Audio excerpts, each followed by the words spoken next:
Whole में से A-1 बचेगा, रेस्ट न्यूक्लियंस। पेयर बनाते तो हम लोग उसे डिवाइड करते हैं, मतलब ये नंबर ऑफ न्यूक्लियंस होगा। ये पोटेंशियल एनर्जी सीधा नंबर ऑफ न्यूक्लियंस का प्रोपोर्शन होगा A इंटू A-1/2, यानी पेयर में इतना पेयर होगा। जो भी पेयर के लिए हम लोग को 2 से डिवाइड करना पड़ता है, इतना पोटेंशियल एनर्जी होगा। ये यदि बहुत लार्ज बजाय बहुत लार्ज होगा तो पोटेंशियल एनर्जी कहता है कि मेन टर्म तो होगा ही पोटेंशियल एनर्जी, लेकिन इतना ज्यादा हाई पोटेंशियल एनर्जी होगा तो न्यूक्लियस कोलैप्स करने लगेगा। इस मॉडल के अनुसार हाई पोटेंशियल एनर्जी का क्या मतलब है? न्यूक्लियंस और ये न्यूक्लियंस समझो थोड़ा सा, जैसे 2 न्यूक्लियंस के बीच ये डिस्टेंस हम r लिखते हैं, तो पोटेंशियल एनर्जी सिंपली होता है कि आप कुछ भी ले लो Q/r, Q चार्ज होगा। अब मेरा कहना है कि यदि हाई पोटेंशियल एनर्जी होगा r धीरे धीरे जीरो, तब ना हाई पोटेंशियल होगा। अगर धीरे धीरे जीरो होगा पोटेंशियल एनर्जी इनफाइनाइट हो जाएगा।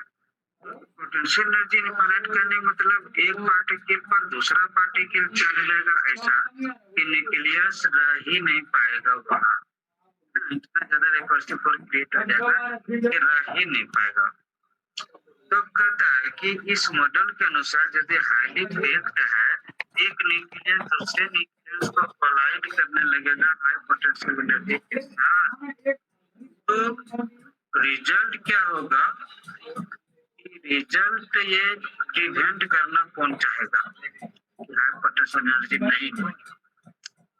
इस मॉडल के अनुसार जैसे हाई पोटेंशियल एनर्जी होना चाहता है, न्यूक्लियस में रिपल्सिव फोर्स होगा, न्यूक्लियस को एग्जिस्ट नहीं करेगा। तो ये मॉडल गुड है सिर्फ क्वालिटेटिव पिक्चर के लिए, लेकिन ये बहुत हेवी न्यूक्लियस के लिए हो सकता है। लेकिन एक्चुअल में जहाँ न्यूमेरिकल वैल्यू हम लोग निकालते हैं तो एनर्जी लेवल्स उतना करेक्ट नहीं आता है। जैसे कहता है एनर्जी लेवल्स आपका पैक्ड है ना, यहाँ कहता है तो पैक्ड मतलब बहुत सटा सटा है, तब ना फुली ऑक्यूपाइड है।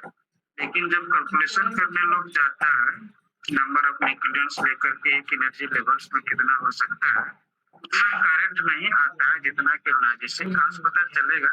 ऐसे हम लोग वहाँ पर देखिए फ्यू मेगा इलेक्ट्रॉन वोल्ट में स्पेसिंग होता है, जैसे 1 मेगा इलेक्ट्रॉन वोल्ट में कितना एनर्जी लेवल्स हो सकता है। इसको यदि हम लोग डिटरमाइन करना चाहें,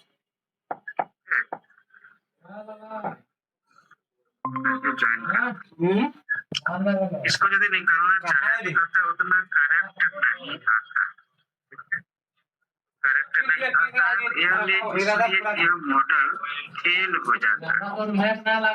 So this model is failure in case of high potential energy.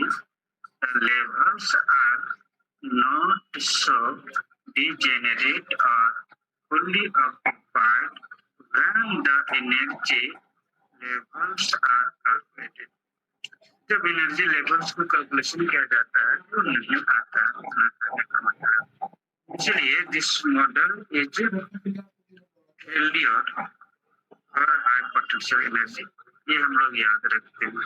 तो आज एक छोटा सा पार्ट हुआ है जिसमें हम लोग क्या डिस्कस किए कि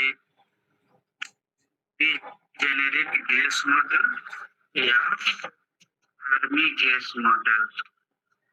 तो इसे हम यदि लिखाते तो ज्यादा टाइम लगेगा, इसको हम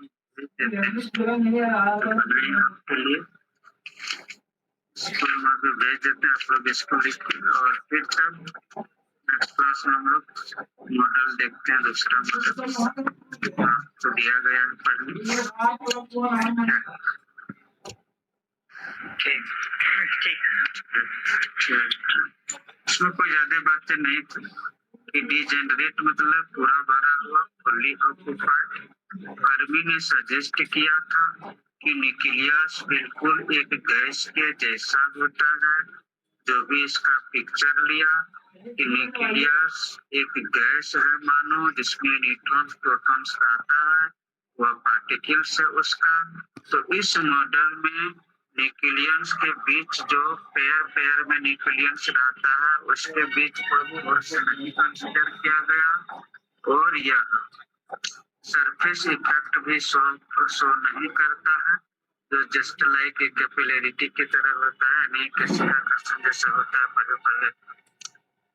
इसमें यह भी मानता है कि न्यूक्लियस को जो एक छोटा सा वॉल्यूम में रखा गया है, वो कुछ वॉल्यूम ऑक्यूपाई करता है, और वह वॉल्यूम कितना होता है, 4/3 पार्ट आर क्यू आपको बतलाई होता है। न्यूक्लियस पूरी तरह से डिजेनरेट है, उसका कुछ ऐसा एक्साइटेड स्टेट्स भी है जब फुली ऑक्युपाइड होता है। और एनर्जी लेवल का स्पेसिंग जो है इसमें जहाँ रखा गया है वो बहुत कम, लेकिन फिर भी इसका एनर्जी लेवल्स का जो वैल्यू आता है कुछ मेगा इलेक्ट्रॉन वोल्ट में आता है। तो 1 मेगा इलेक्ट्रॉन वोल्ट में कई एनर्जी लेवल्स हो सकते हैं। ये भी कहता है कि ग्राउंड स्टेट और फर्स्ट एक्साइटेड स्टेट भी पूरी तरह से इसका डिजेनरेट होता है, यानी पूरी तरह से भरा हुआ होता है। इसके संदर्भ में डी ब्रोगली ने वेवलेंथ निकाल करके डायरेक्ट इसका काइनेटिक एनर्जी निकाला, और फिर नंबर ऑफ न्यूक्लियस के साथ पोटेंशियल एनर्जी का ताल्लुकात किया, जो हम लोग देखे।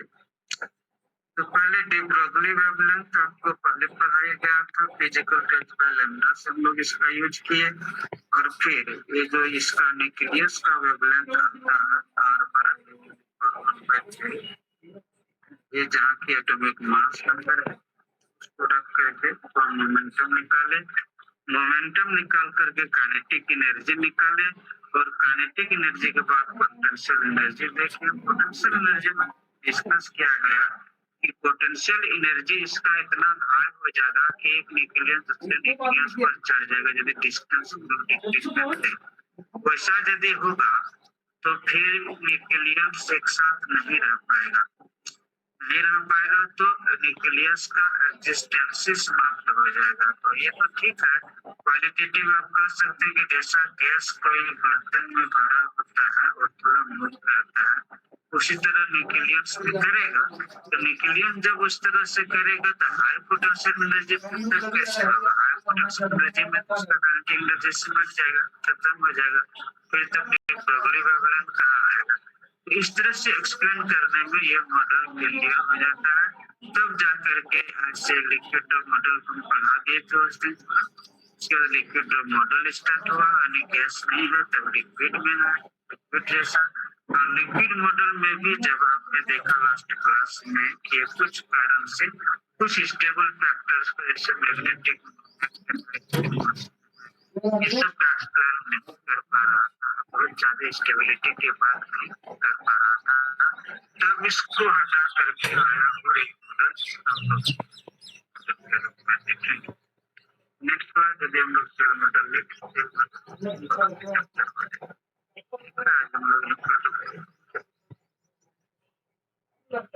इसको आपको भेज देते हैं क्योंकि ज्यादा वर्ड